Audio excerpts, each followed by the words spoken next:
Hello everyone, ನನ್ನ ಪ್ರೀತಿಯ ಮಕ್ಕಳೇ, ನೀವು CBSE ಸ್ಟೂಡೆಂಟ್ಸ್ ಆಗಿದ್ದಲ್ಲಿ ನಿಮಗೊಂದು ಹೊಸ ಅಪ್ಡೇಟ್ ಇದೆ. ಅದೇನಂದ್ರೆ, ನೀವು ಈ CBSE ಅವರ ಅಫಿಷಿಯಲ್ ವೆಬ್ಸೈಟಿಗೆ ಹೋದ ಕೂಡಲೇ ನಿಮಗೊಂದು ಸರ್ಕ್ಯುಲಾರ್ ಸಿಗುತ್ತೆ.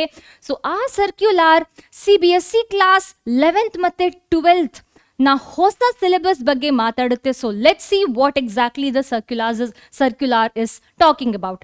ಸೊ ನೀವು ಈ ಸರ್ಕ್ಯುಲಾರ್ನ ಈ ಥರ ಓಪನ್ ಮಾಡಿದಾಗ ನಿಮಗೆ ಸಬ್ಜೆಕ್ಟಲ್ಲೇ ಗೊತ್ತಾಗುತ್ತೆ ಏನು ವಿಷಯ ಅಂತ. ನಿಮಗೆ ಸಬ್ಜೆಕ್ಟಲ್ಲೇ ಗೊತ್ತಾಗುತ್ತೆ whether the CBSE class 11th and 12th syllabus is going to get changed or not ಅಂತ. So as the subject says, secondary ಮತ್ತು senior school curriculum for the session 2024-2025 and the new textbooks to be published by NCERT for classes 3rd and 6th standard.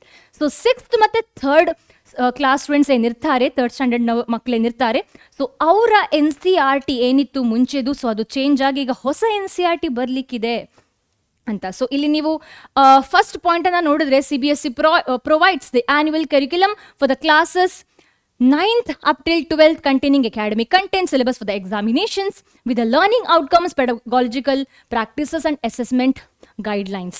And if you see the fourth point, illi actual agi it is telling about change in the textbooks for class 3rd and 6th. Adre fifth point alli clear ಮಾಡ್ತಾರೆ CBSE ಅವರು, there is no change in the curriculum and textbooks for the other classes for the academic year 2024-2025 commencing from the 1st April to 2024. So there is no syllabus change for the next academic year for class 11th and 12th CBSE. So CBSE ಮಕ್ಕಳಿಗೆ ಏನು 11th ಮತ್ತು 12th ಅಲ್ಲಿ ಕಲಿತಾ ಇರೋರು, ಅಂದರೆ ಈಗ ಕಲಿಕ್ಕೆ ಹೋಗೋರು next academic year ಇಂದ, ಸೊ ಅವರಿಗೆ ಯಾವುದೇ ಥರದ ಸಿಲೆಬಸ್ ಚೇಂಜ್ ಇರೋದಿಲ್ಲ.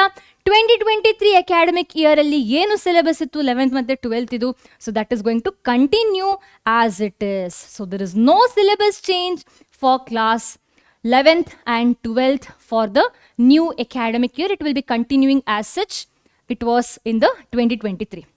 So idu hosa update. So hopefully you have liked the video.